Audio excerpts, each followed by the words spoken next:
kepada Rasulullah. Hari ini saya akan menyampaikan tentang kisah salah satu sahabat Nabi yang bernama Ka'ab bin Malik.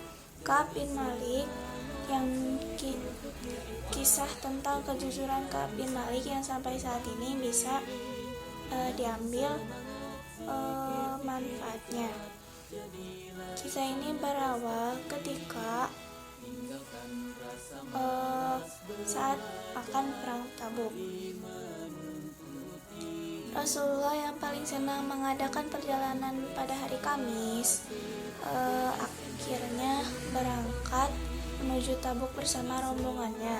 Ka'ab yang sebenarnya bertekad untuk ikut serta dalam pasukan yang menuju ke Tabuk, akhirnya pada Kamis pagi Ka'ab pergi ke pasar untuk membeli perlengkapan yang akan digunakan untuk perang nanti. Dia berpikir setelah barang yang ia temukan terbeli, ia akan langsung menyusul rombongan yang akan menuju Tabuk. Sayangnya barang yang ia cari tidak kunjung ditemukan sampai berhari-hari. Akhirnya Ka'ab tidak pergi ke Tabuk untuk ikut perang. Singkat cerita, Rasulullah dan pasukannya yang sudah sampai di Tabuk akhirnya mencari-cari Ka'ab yang tidak terlihat kehadirannya sama sekali. Rasul menanyakan apa yang dilakukan Ka'ab bin Malik dan seseorang menjawab, baju dan selendangnya yang membuat dia tertinggal. Lalu Mu'adz bin Jabal yang mendengar celetukan itu menyela, sangat buruk apa yang kamu katakan. Demi Allah, wahai Nabi, kami tak melihat darinya kecuali kebaikan. Hingga perang Tabuk berakhir, Ka'ab tak kunjung datang. Di Madinah, Ka'ab terus diliputi kesedihan karena ia sungguh menyesal karena telah lalai mempersiapkan peralatan perangnya. Karena takut dimarahi dan menyesal pada Rasulullah, Ka'ab pun pasrah. Satu hal yang ia yakini adalah kejujuran akan menolong segalanya. Akhirnya sampai pada Ka'ab waktunya untuk menghadap pada Rasulullah. Rasulullah menanyakan pada Ka'ab, kamu sudah membeli kuda? Dan Ka'ab menjawab, benar ya Rasul.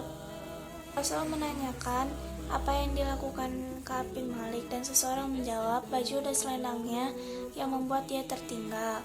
Lalu Mu'adz bin Jabal yang mendengar celetukan itu menyela, sangat buruk apa yang kamu katakan. Demi Allah, wahai Nabi, kami tak melihat darinya kecuali kebaikan. Hingga perang Tabuk berakhir, Ka'ab tak kunjung datang. Di Madinah, Ka'ab terus diliputi kesedihan karena ia sungguh menyesal karena telah lalai mempersiapkan peralatan perangnya. Karena takut dimarahi dan menyesal pada Rasulullah, Ka'ab pun pasrah. Satu hal yang ia yakini adalah kejujuran akan menolong segalanya. Akhirnya sampai pada Ka'ab waktunya untuk menghadap pada Rasulullah. Rasulullah menanyakan pada Ka'ab, kamu sudah membeli kuda? Dan Ka'ab menjawab, benar ya Rasul. Lalu Rasul kembali bertanya, kenapa kamu tidak ikut? Lalu Ka'ab menjawab, demi Allah, sekiranya di sini tak ada orang yang lain selain engkau, pasti kami akan lari. Kami diberikan kesempatan untuk membela diri, tapi kami tahu ya Nabi Allah, orang tak akan percaya. Mudah-mudahan Allah memberitahu apa yang sebenarnya terjadi pada kami, ujar Ka'ab.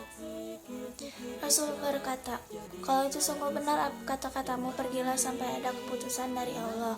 Akhirnya Ka'ab pergi dengan sedih hati.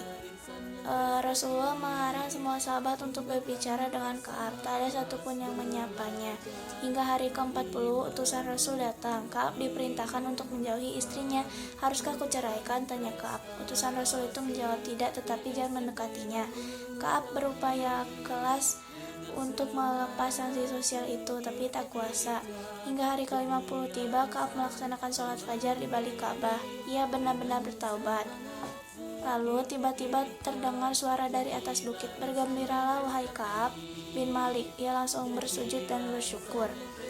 Kemudian datanglah seorang pria berkuda memberi kabar gembira. Ka'ab segera menemui Rasulullah di masjid. Akhirnya turunlah sebuah wahyu dari Allah. Surah At-Taubat ayat 117-119.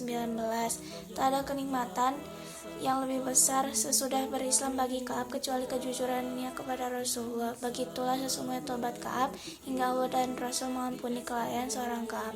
Jadi, kesimpulan dari cerita ini, jika ada masalah janganlah menghindar, lebih baik diselesaikan dengan baik dan jujur, dan jangan menunda-nunda suatu hal. Semoga bermanfaat. Wassalamualaikum warahmatullahi wabarakatuh.